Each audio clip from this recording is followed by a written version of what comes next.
Hi guys, welcome to How to Maximize. In this video, I will show you how to blur face on CapCut. First, you need to open the CapCut app on your mobile device. Here, you need to select any project on which you are working, or you can also start a new project. Here you'll find the option of Effects. Tap to open it. Then select Video Effects.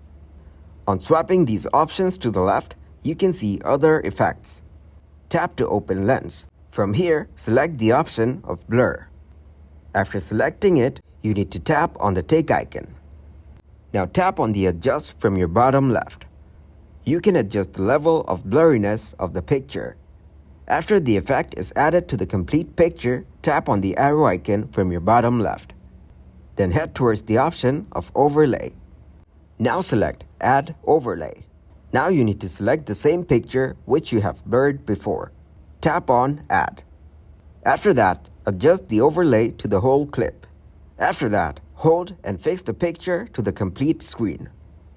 Then you need to swipe your bottom panel to the left to find the option of Mask.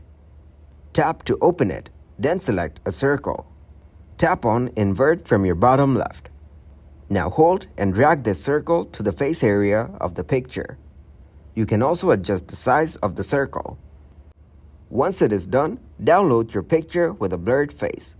Thanks for watching, and please leave a like, subscribe, and share.